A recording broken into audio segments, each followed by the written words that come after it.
मैत्रिणी तो सध्या तुम्ही जिथे आहात ना, तर तिथून पुढे तुम्हाला पोचायचं आहे. तो प्रवास अधिक सोपा आणि सुखकर व्हावा असं वाटत असेल तर हा व्हिडिओ खास तुमच्यासाठीच आहे. तर या व्हिडिओमध्ये आपण पाहणार आहोत की यशस्वी लोक अधिक यशस्वी का होतात. तर यासाठीच हा व्हिडिओ तुम्हाला शेवटपर्यंत पाहायचा आहे. यशस्वी लोकांचे काही सूत्र मी तुम्हाला सांगणार आहे. तुम्ही चॅनलवरती नवीन असाल तर पहिल्यांदा चॅनलला सबस्क्राईब करा आणि व्हिडिओ आवडला तरच पुढे लाईक आणि शेअर करा. तर मी आहे ऑथर संगीता आणि माझ्या या अमित ब्रँड कम्युनिकेशन्स या चॅनलमध्ये तुम्हा सर्वांचं खूप खूप स्वागत आहे. तर जसं मी म्हटलं की यश मिळवण्यासाठी काही महत्त्वाचे तत्त्व आपण आज समजून घेणार आहोत. तर आयुष्यात आपण आज जिथे आहोत तिथून पुढे आपल्याला जिथे पोचायचं आहे, तर तो प्रवास अधिक सोपा आणि स्पष्ट कसा होईल यावर आपण आज बोलणार आहोत. आता यशस्वी लोक बघा अधिकाधिक यशस्वी होत जातात. तर ती का होतात, तर त्यामागे काही सूत्र आहेत का. त्यांचं आयुष्य खूप वेगळं आहे आपल्यापेक्षा आणि ते यशस्वी म्हणजे यशाची पायरी ते चढतच आहेत. तर यामागे कारणं काय असतात किंवा काही सूत्र असतात का, ते त्यांच्या आयुष्याकडे कशा पद्धतीने बघतात हे आपण पाहायचं आहे. सर्वात प्रथम म्हणायचं की सांगता येईल की यशस्वी लोक वेगळं असं काय करतात, तर ते साधारण 3 महत्त्वाचे नियम ते पाळतात. त्यातलं पहिलं म्हणजे ध्येयाची स्पष्टता. म्हणजे त्यांचं जे स्वप्न आहे, म्हणजे त्यांना आयुष्यात काय करायचं आहे हे नक्की माहिती असतं. त्यांचा फोकस ठरलेला असतो, त्यांचा उद्देश ठरलेला असतो की मला हीच गोष्ट करायची आयुष्यामध्ये आणि त्यांची ती दिशा ठरलेली असते. त्याबद्दल ते कधीही गोंधळलेले नसतात किंवा त्यांची परिस्थिती म्हणजे अशी मनस्थिती नसते की हे करू का ते करू. त्यामुळे त्यांची काम करायचं की जे त्यांनी स्वप्न पाहिले त्याच्यामध्ये पूर्ण त्यांची क्लॅरिटी असते, त्यांचं ध्येय स्पष्ट असतं. दुसरं म्हणजे सवय आणि शिस्त. तर फक्त स्वप्न पाहणं हे पुरेसं नसतं. आपल्याला जर यशस्वी व्हायचं आहे, ते स्वप्न पूर्ण करायचं आहे, तर त्यासाठी रोज काही चांगल्या सवयी आणि स्वतःच्या शरीराला शिस्त किंवा डिसिप्लिन लावणंही गरजेचं असतं. जसं की यशस्वी लोक आहेत ते उशिरापर्यंत झोपून राहत नाहीत. ते सकाळी लवकर उठतात. मग थोडासा व्यायाम असेल, मेडिटेशन असेल, या गोष्टी त्यांच्या आयुष्याचा अविभाज्य भाग असतात. त्यामुळे असे काही शिस्त किंवा सवयी हे आपण आपल्या आयुष्यामध्ये अंगीकारले पाहिजेत. आपल्या शरीराला अशी शिस्त आपण देखील लावली पाहिजे.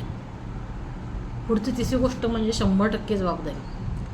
आता यशस्वी लोक सर्वात महत्त्वाचं म्हणजे ते त्यांच्या आयुष्याची पूर्ण जबाबदारी स्वीकारतात. म्हणजेच त्यांनी जे ध्येय ठरवले त्याच्यामध्ये जर यश मिळालं किंवा अपयश जरी आलं तरी दोन्हींची जबाबदारी ते स्वतः स्वीकारतात. म्हणजे उद्या त्यांच्या कामात अपयश आलं तरी देखील ते इतरांना दोष देत नाहीत. त्या जागी आपण काय करतो की मला अपयश आलं बरं का, तर मग नाही माझी परिस्थितीच तशी होती, ती माझी वेळ नव्हती किंवा लोकांनी मला फसवलं, असं आपण आपल्या अपयशासाठी इतरांना जबाबदार धरत असतो. आणि ह्याच्या उलट यशस्वी लोक मात्र पूर्णपणे अपयशाची जबाबदारी हे स्वतःवरती स्वतःला घेत असतात. आणि आपण मात्र परिस्थिती, व्यक्ती किंवा वेळ याच्यावरती त्या गोष्टी ढकलून देतो आपलं अपयश आणि स्वतःलाच आपण विक्टिम बनवत असतो.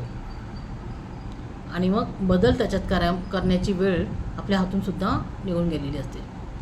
आता एक साधंसं सूत्र समजून घ्या की आपल्या आयुष्यात एक खूप महत्त्वाचं इक्वेशन आहे, E+R=O.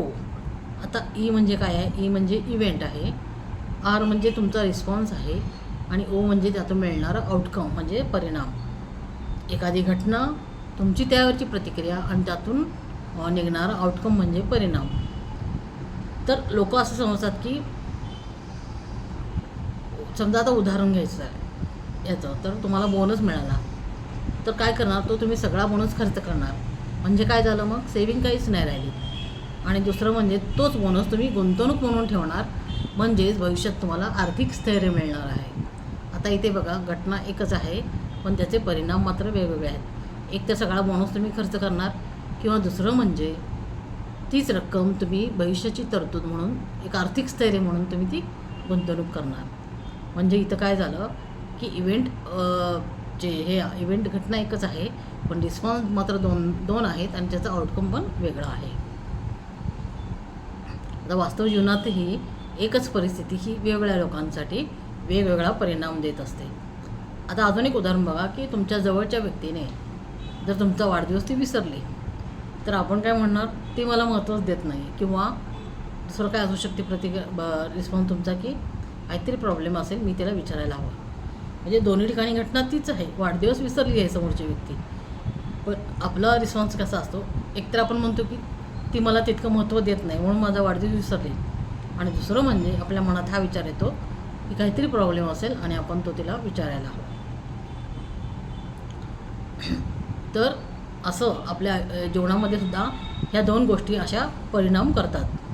तर त्यासाठी आपल्याला आपल्यामध्ये एक बदल करावा लागेल, कारण आपल्याला आपल्या कामामध्ये यश मिळवायचं आहे.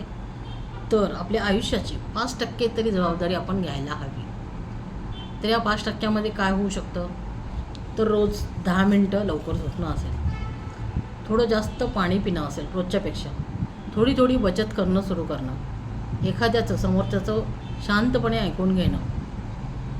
ह्या छोट्या जरी गोष्टी केल्या तरी आयुष्यामध्ये छोटे छोटे बदल हे नक्की घडत जातात. त्यामुळे हा प्रयत्न करून बघा. रोज 10 मिनटं लवकर झोपणं, थोडं जास्त पाणी पिणं, शरीराला आपल्या आवश्यक असतं पाणी, तर थोडंसं जास्त पाणी पिऊन बघणं, थोडीशी बचत चालू करणं, समोरच्याचं शांतपणे ऐकून घेणं. हे जर बदल तुम्ही आयुष्यात केले तर नक्कीच तुमच्या आयुष्याला एक शिस्त, एक डिसिप्लिन, एक वळण लागणार आहे. याच्यामुळे काय होणार, तुमचा रिस्पॉन्स बदलणार आहे. म्हणजे एखाद्या घटनेकडे रिॲक्ट करण्याचं तुमचा रिस्पॉन्स बदलणार आहे. त्यामुळे तुमचं आउटकम हे जे आहे ते आपोआप बदलायला सुरुवात होते. तर तुमच्या आयुष्यामध्ये तुम्हाला यशस्वी व्हायचं आहे तर नक्कीच काही गोष्टी आणि सवयी ह्या आपण अंगीकारल्या पाहिजेत. छोटे छोटे बदल करून तुम्ही तुमच्या ध्येयापर्यंत पोहोचू शकता. त्यामुळे यशस्वी लोक जसे यशस्वी होतात तसं आपल्याला देखील होता येतं. फक्त काही गोष्टी याच्यामध्ये बदल केला, काही शिस्त सवयी आपण आपल्या अंगीकारल्या तर नक्कीच आपणही यशस्वी होऊ शकतो. हा व्हिडिओ आवडला असेल तर नक्कीच लाईक, शेअर करा, सबस्क्राईब देखील नक्की करा, आणि अशाच प्रकारची अजून माहिती घेऊन मी तुमच्यासाठी येत जाईन. तोपर्यंत धन्यवाद.